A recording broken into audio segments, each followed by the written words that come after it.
Hey everyone, Neha here. If now you have started noticing dullness, freckles, fine lines, especially which get even more highlighted when you wear makeup, then this video is for you. I have tried a few techniques that has worked with my aging skin. Mind you, I'll turn 40 this year and I can tell makeup can totally work with aging skin and not against it. You just need to know the right techniques, the right way to use it. Today I'm sharing some easy makeup tricks that help lift, smooth and brighten your face without using too much product. Let's get started.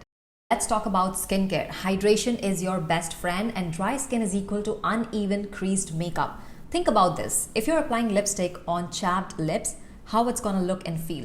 Feels uncomfortable throughout the day, looks horrible, draws all the wrong attention and just doesn't look right. And we don't want the same thing happening to our face. So start with hydrating, moisturizing.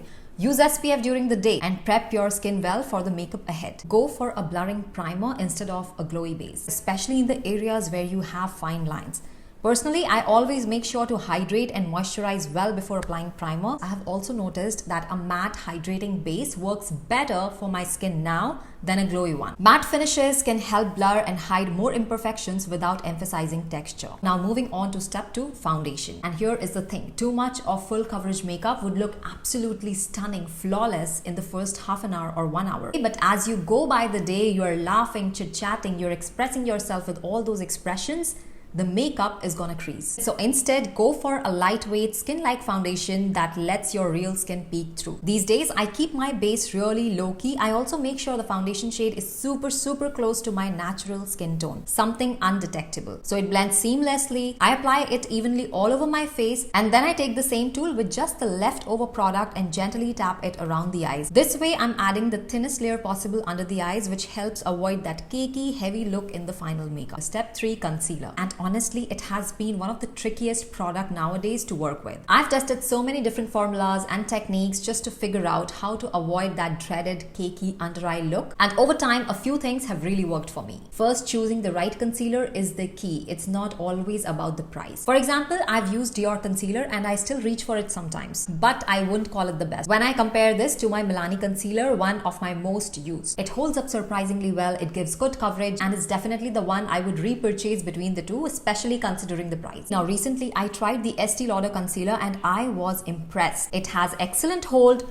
great coverage and lasts long. Though I have realized that it also depends what you do after you apply this. On a regular day when I'm not too expressive, it stays flawless for over 8 hours. But when I'm at a gathering, laughing, chit-chatting, talking, I do notice some creasing under the eyes. So facial movement definitely plays a part. That's why I only apply concealer where it's absolutely needed, especially in the inner eye corner so it doesn't pile up over fine lines and end up looking cakey. And the shade I've been using, which I mentioned in my last video, is just one shade lighter than my actual skin tone. That's intentional. It helps brighten dull areas without looking too stark or ashy. When it comes to blending, take your time. The goal is to make the under eye area look smooth and natural, not patchy. With this particular concealer, I only use a brush to blend. It gives me the best finish and really melts the product into the skin. Now next step, we'll go in with the face powder. And you have to be really careful with the amount you apply because if you're not careful, it will end up emphasizing your skin's texture. So it's best to go in with a light hand, just a soft dusting to set your makeup. Avoid overdoing it. Remember, we have already used a mattifying primer, so piling on extra powder will only make the fine lines more visible.